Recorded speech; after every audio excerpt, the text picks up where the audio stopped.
to guard, just press his hands onto my stomach. Okay, so we can use like the karate block position or just the pull, whichever one you want to work on. Okay, as soon as the hand touches the mat, I'm going to control the wrist. I'm going to shoot through on the same side as the wrist that I'm controlling.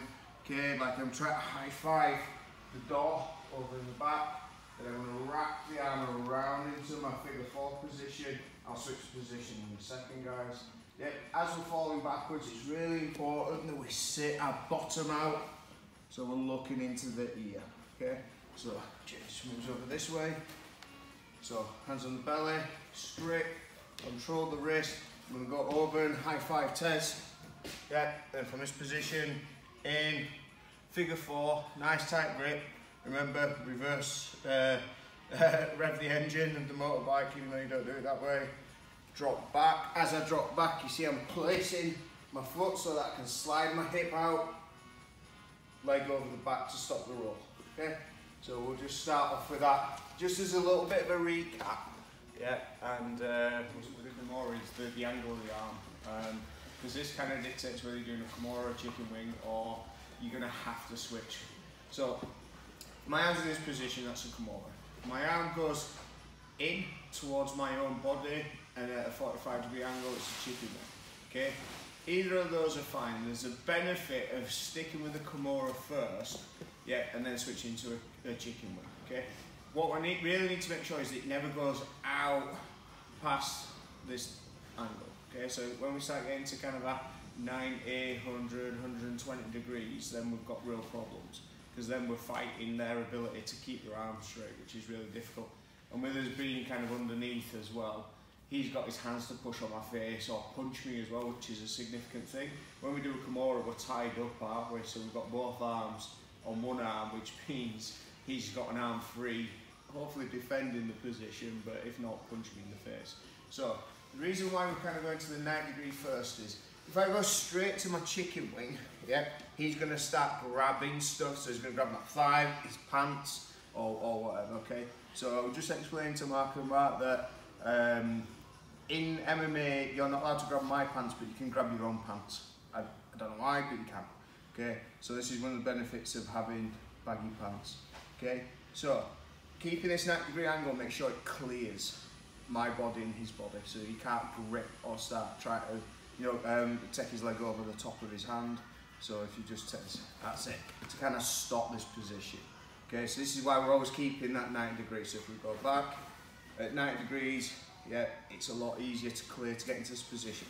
When I start sitting through and the hand's past his body, that's when I may go to a chicken wing. It's a slightly different attack, but it's the same sort of thing where I'm going in. The important bit of the Kimura as well is keeping the squish on the shoulder. Yeah, so you've got to keep that squish on the shoulder. So Jason tries to straighten his arm out now, very difficult. I'm just relaxed. He's able to move his shoulder and get out. Okay, so next bit. So I go for my attack on my Kimura. He spots it and he starts posturing back.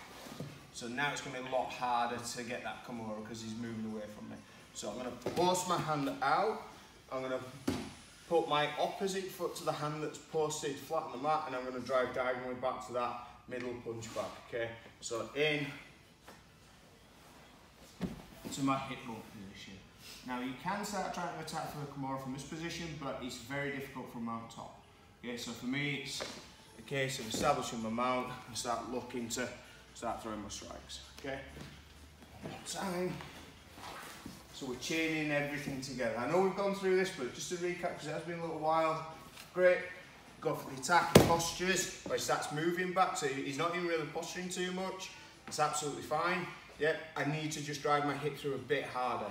If he goes straighter up, it's a lot easier. So if he stays down, yeah, it's not a problem. I just need to get that bump in a little bit more to make sure they go over.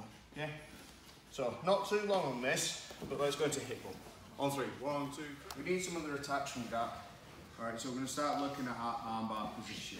To kind of start with the movement, and I never teach this as you will hit an armbar with this position, because if you do, you're fighting someone who's never done Jiu-Jitsu or is a nugget. Okay, so either way, you guys are way better than that, and we're not fighting people who've never done Jiu-Jitsu or nuggets, okay? So I'm going to open my legs and I'm just going to start using, a bit of an angle to then create this swing, okay? So I'm kicking this leg backwards and I'm also pushing off this leg. And this is where we get our pendulum movement, okay? Just to start creating angles. So this is a movement which is over-exaggerated for when we actually do the arm bar, but it teaches us to create the angle. And this kind of wide floaty kind of thing we can actually use in different moves in Jiu-Jitsu to create angles to attack for, like what are called omoplatas, or you start doing gi work as well, you get some good attachments on the gis, you can then start flying around.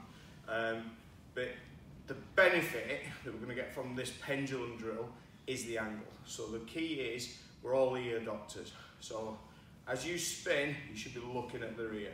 And then you're going to spin and look at the opposite ear. Okay? You see, I'm not really moving, Jay. It's all about me moving. Okay? So you're not kicking them to try and make them move. You're using their body to push off and then create this movement. Alright? Let's give it a go. 1, 2, 3, go. When we're in guard, bottom, we always want to be breaking posture, okay? So we've got a couple of ways of doing this, haven't we? We've got clearing the hands, his head comes forward a little bit. I'm pretty sure we've looked at the karate block with the knees coming in, which helps us get the same sort of position with the Kimura, okay? Our knees are really important in closed guard, all right? So I've got my cross on the back, which means I'm in that closed guard position, okay? I'm gonna go underneath the wrist and grab the wrist into spider claw. Yes, spiders have claws. Yeah, someone's already had a go on YouTube asking if spiders have claws. They do your research. Okay, so I'm going to bring these hands forward, okay, but I'm going to take them slightly to the side, okay, because this is going to help me when I start attaching to the arm. Okay, so I want to armbar Jason's right arm, so I'm going to take his arm over to this side. Okay, as I'm doing that, my knees are doing a lot of work, so my knees are coming towards my nose. Okay, so here, knees to nose to break that posture. Okay, then from this position, the arm goes in and grabs the bicep just round the back. Okay, and then this hand's going to go across into the shoulder to keep posture broken down. Okay, so this is the start. We're just going to drill this to begin with. Okay, so underneath, lift the hips up if you need to, knees to nose, pass the arms across, control the bicep, control the shoulder. Okay, and we're just going to drill that as an isolation. So here, breath posture. Make sure they come down. Okay, that's our first part of the drill. Give it a go. Well, I think getting good posture break. Whichever side you take the arm across, it's this arm that you're going to attack. So, for instance, if I'm taking Jay's body weight and arms over to my right, it's the arm that's on my left side that I'm going to start controlling, because it's just so much easier to attack. Okay, we're only controlling one arm as well. Once we get this hand on here, we're just bringing it in, so it's either by my hip or on the other side of my chest. So this gives me something to keep control. So as well as the arm being hooked around here, I've got my body behind his elbow, which makes it a lot harder for him to pull the arm out, okay? Once we get to here, that's when I'm going to put the foot on the hip and then start creating the angle. Remember, ear doctors. Yeah, this arm's already straight. If I need to, I'll just push the head slightly to get the leg across and then get that control. You see how his thumb's pointing up? That tells me the angle of my hip where I need to be driving. If his thumb were that way, I might drive my hip that way. If it's that way, I might drive it that way. If his thumb's there, just grab the thumb, yeah, at the fleshy part, not here, okay, and then turn the thumb switch point in the air.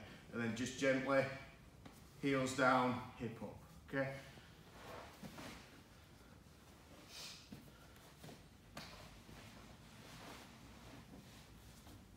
And then hip up. Okay, let's finish the arm bar and stuff. There's one thing I try to adjust and change. There's an argument to have a cross feet and all this other kind of stuff when we're finishing the arm bar. But what I tend to find works really well, and when I see from my students that they actually hit a quality arm bar, is by not crossing the feet. Okay, so when we're in here, see how high this leg is? A few of us are dropping it back down. Okay, so we've just got to be really conscious of this, because this is helping breath posture as well. It's also keeping me close to his arm. Okay, as soon as this leg starts sliding, I'm going to create a big gap in between my legs. Okay, so here, push the head, then from, see how close my knees are together? A few of us at the moment are kind of just flaring the knees out.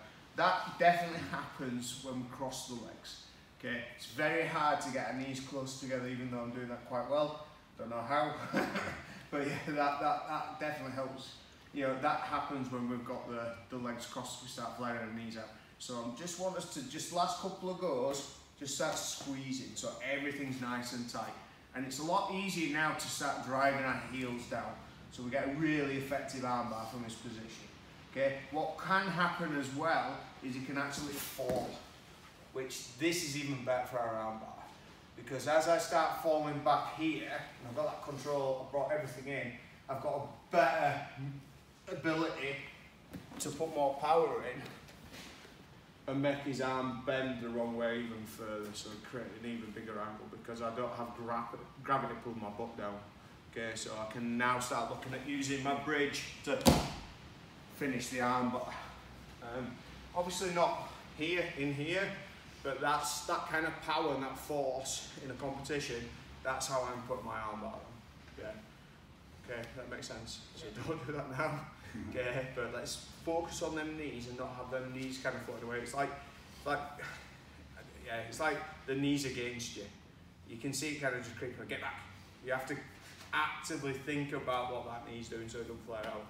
Okay, a couple more goes then onto the triangle. 1, 2, 3. Now. So we're going to look at what is like a traditional setup for a triangle. The higher level you kind of train with and you start competing with, this is going to be really difficult to kind of hit this, but it teaches us, you know, the principle of getting into a triangle. The good thing about MMA is people forget basics when they're punching you in the face from top. So there is still a good possibility of hitting it, but for me, I very rarely hit it from this position unless someone again is quite new or they just really want to hit me in the face. Okay, so we're going to go back to the spider claw position. Remember, we're lifting a hip up just to kind of kill that kind of push down. So Jay's pushing down and stopping me from getting up. Okay, pushing the hip up helps me kind of clear that posture work. Okay, I'm still going to bring my knees to nose, but as I do that, okay, I'm going to take one hand across and one hand to the chest. Okay, so I'm still doing the same thing that we're doing the arm bar by bringing the knees to nose, but with the hands are slightly different. Okay, so one hand's going to go to the chest, one hand's going to go to the opposite opposite shoulder, and then I'm going to shoot my leg up and get into this position which is called diamond. Okay, so this isn't a triangle just yet. So this is the diamond position. The reason why we call it diamond position because diamond should be forever. Okay, he should be screwed. When he gets into this diamond, there should be no posture, him posturing up, posture up, and he shouldn't be able to get out, even if he does. But from this position, I'm digging my heels in and keeping my knees, again, coming towards my nose. So he starts trying to do the same sort of posture. It's very difficult for him to do it, okay? So the setup again, and we can get a nice little drill out of this. Okay, knees to nose to start breaking posture, hand to the chest, other hand to the opposite shoulder, and then I need to lift my hips over and diamond, okay? Whichever leg goes over the top, that's the leg we need to help. Okay, so this is why this outside leg goes over the top of the other one. If we go the other way, he postures, it's a lot easier for him to break that diamond position. He does the same sort of thing. Very difficult for him to now posture up because this is the leg that I need to protect. Okay, so this is the drill. We're going to do 10 each side. So pull, push, over, drop. For the first 5. Or first 4 we'll do. And when we get to 5, he's going to start trying to posture. So I'm going to bring my heels in and my knees towards my nose, yeah, to kill the posture. It's not a fight, it's just a little bit of a check that we can keep the posture down. All right, give it a go. 1, 2, 3. So, for now, yeah, Jason's just going to put his, I'm going to have his hand in this position, making him Superman. All right, so I'm not worried about this sort of stuff. It's this arm that I'm pushing towards his chest that I'm going to focus on. Okay, so he's going to keep his arm in this position. I'm going to push the hand to the chest, okay? Because I need to get rid of this arm. and I need to put it behind my bum, okay? So if this is in this kind of position, we've got what's called a high guard. We don't have a triangle position or a diamond position, okay? So just to drill, okay, I need to put that hand to his chest so I can get over the top and then get into this position. So now there's only his head and his arm in between my legs, and that's key. Okay, and this is why this is one of the kind of things that can be really hard to hit when people understand triangles, because they know how to defend it by keeping that elbow in. Okay, so the drill this time, I'm going to Superman, hand on the nipple, shoot that leg over. Even if Jay keeps his hand in this position, doesn't matter because I'm going over the top. Okay, so his hand's now behind my bum. Okay, the other thing that I need to do is get my hip up. Okay, so as students, we all develop and get better in our skill sets. As a coach, I learn some valuable lessons. The way I used to coach this is balls to chin. Okay, unfortunately, it's not as PC, but I can't explain it in another way. I don't have balls. Well, let's pretend. Okay. There's always one in there. There's always one. Well, whatever you've got, put it to the chin. Okay. Up to the chin, hip to chin. I used to say hip, and then I used to get this kind of, well, my hip's on the outside spread. And then I have to do an anatomy lesson, which thank you, I'm going to do it again. Okay. Whatever's there, he's going to full on Superman. So now it's a lot easier to get that position that we're after, where we've cleared the hand. Okay, so I'm still going to do the same thing into the diamond. Okay, so now I've got that good, clean triangle position. Once I get into my diamond, I've kept control. I'm going to push the elbow across the body like we're going to do an arm bar. Okay, a lot of it's very similar. So I'm going to come over though and grab my shin. Grab your shin, not your foot. Your foot flexes. Okay, so if you grab your foot, you're starting to put a little bit of pressure on top of onto your ankle, but the flexion gives him some movement as well. The shin doesn't. Okay, sorry Jay. Okay. So I can pull it in nice and tight. I'm going to do the same thing as I did with the arm bar, but the key that I'm after is this shin going to cross the shoulders. Okay, this is where I'm going to get a good triangle. Okay, so keep my foot, toes pointing up to the ceiling, then legs round, and then just squeeze. Okay, so he's going to Superman on the opposite side. This is my rubbish side. I'm still getting over the top. Okay, push the elbow across. Keep control of the head if you want, but when we're ready to switch from diamond to triangle, grab the shin, toes up, over the shin, and squeeze. If we can, we're then going to start turning and checking the ears out. Remember, we're an ear pervert. We love ears. 8 noses, but we love ears. Okay, so look inside the ears. Of course I can, Quincy, and I'll do it without the weird description of ears.